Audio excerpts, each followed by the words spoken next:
সারা রাজ্য জুড়ে একটা আতঙ্কের বাতাবরণ। শারদ উৎসব সকল অংশের মানুষের এর মধ্যে আনন্দে মাতোয়ারা হওয়ার কথা। এই শারদ উৎসবের প্রাক্কালে রাজ্যের একটা প্রান্তে কুর্তি কদমতলায় গতকাল থেকে যে বিক্ষিপ্তভাবে কতগুলি ঘটনা সংঘটিত হওয়ার পর গতকাল এবং আজকে দুটি সম্প্রদায়ের মানুষের মধ্যে লড়াই বাঁধিয়ে যারা রাজনৈতিক ফায়দা নিতে চাইছে, আজকে এই রাজ্যের সমস্ত অংশের মানুষ ঘৃণা বর্ষণ করছে।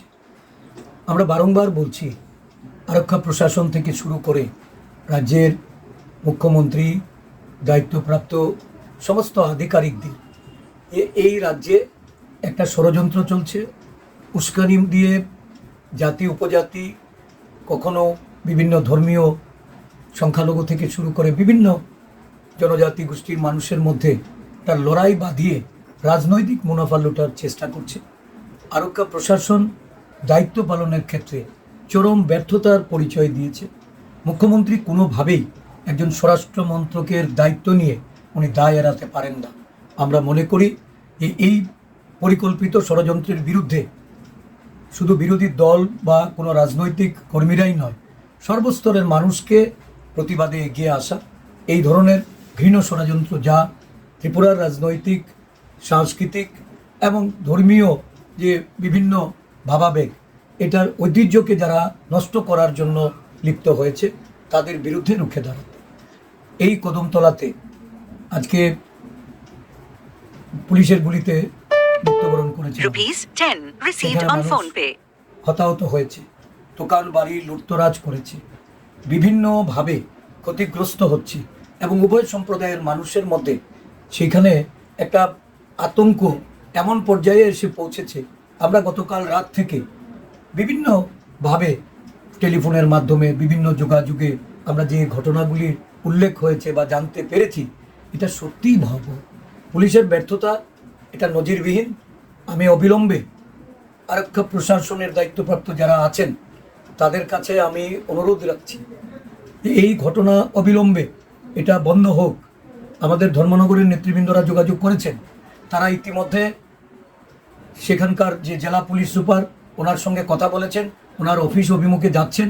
আমরা শান্তি সম্প্রীতি বজায় রাখার জন্য দলের পক্ষ থেকে এই ভূমিকায় আমরা থাকব এবং সর্ব অংশের মানুষকে বলবো যে আপনারা শান্তি বজায় রাখুন, শান্তির পথে হাঁটুন, সম্প্রীতি অটুট রাখার চেষ্টা করুন। কোনো ধরনের প্ররোচনায় ফাঁদে আপনারা পা দেবেন না।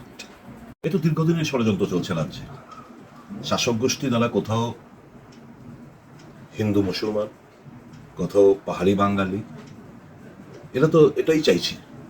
এটারই বহিঃপ্রকাশ গতকালকে চাঁদার জুলুমকে কেন্দ্র করে সংখ্যালঘুদের কিছু দোকানপাট ভাঙচুর করা হয়, চাঁদা দেওয়ার জন্য, মোটা অঙ্কের চাঁদা দেওয়ার জন্য চাপ সৃষ্টি করা হয়। এর থেকে তো ঘটনা সূত্রপাত। তারপর ধর্মনগর থেকে কিছু বহিরাগত কিছু গিয়ে গুন্ডাপান্ডা, বিজেপি আশ্রিত গুন্ডাপান্ডারা গিয়ে জিনিসটা আরো উত্তপ্ত করল পরিস্থিতি, পরিবেশ।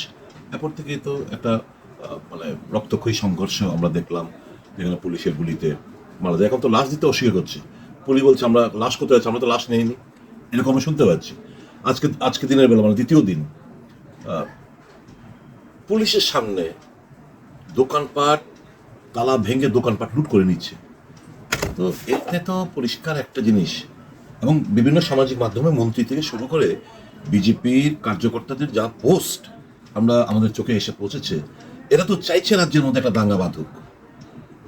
বন্ড ছড়ার চেষ্টা করেছিল, ফেল হয়েছে। এই কৈতুরবাড়ি, দুর্গানগর, মান্দাই এখানে চেষ্টা করেছিল, এখানেও ফেল হয়েছে।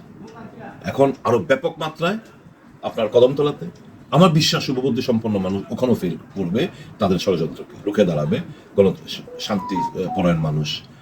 ঘটনার নিন্দা কি যাবে, একটা অমঙ্গলের ছায়া রাজ্য জুড়ে, একটা অলক্ষী, একটা ছাপ আমাদের রাজ্য জুড়ে।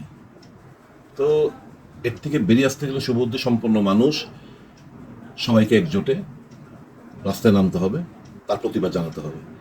এবং আমরাই তো বলি, দুর্গা উৎসব হচ্ছে সকল ধর্ম বর্ণের যখন লেকচার, এই ভারতীয় জনতা পার্টির এরা যখন লেকচার মানে উদ্বোধনী অনুষ্ঠানে কালকে মুখ্যমন্ত্রী বলতে চলেছেন যে দুর্গাপুজো হচ্ছে এখন বাঙালিদের উৎসব না, শুধু সনাতনীদের উৎসব না, সকল ধর্ম বর্ণের লোকের উৎসব। হ্যাঁ, এটাই তো, তাই তো বিভিন্ন জায়গায় হিন্দু মুসলমানরা দুর্গা আরাধনা করে। তো এখন এটাকে কেন্দ্র করে, চাঁদাকে কেন্দ্র করে এরকম পরিস্থিতি, একটা মিনি দাঙ্গা, একটা ঘটনাগুলো ঘটবে, এটা তো ত্রিপুরাটা কোন জায়গায়, শান্ত ত্রিপুরা কোন দিকে আমরা নিয়ে যাচ্ছি ত্রিপুরাকে? রেসপন্সিবল কে?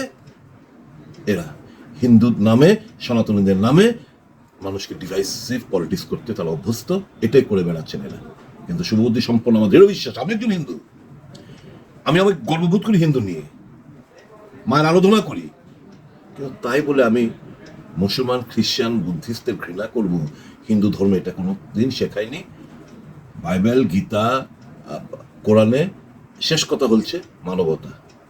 মানুষ মানুষকে ভালোবাসবে, সবাই মিলেমিশে থাকবো শান্তিতে, সব ভ্রাতৃত্বে আমরা বাধিত থাকবো, এটাই তো আমরা শিখেছি। এই জিনিসটা এরা করতে চাইছে না রাজনৈতিক লাভালাভের জন্য। আমি অনুরোধ করব বিজেপির কার্যকর্তাদের নেতৃত্বে, এর থেকে আপনারা দূরে থাকুন, মানুষকে ভালোবাসেন, তাহলেই মঙ্গলময়ী মা আমাদের আশীর্বাদ করবেন, আমাদের রাজ্যকে আশীর্বাদ করবেন, সকল অংশের মানুষ খুশিতে থাকতে পারবে, শান্তিতে থাকতে পারবে।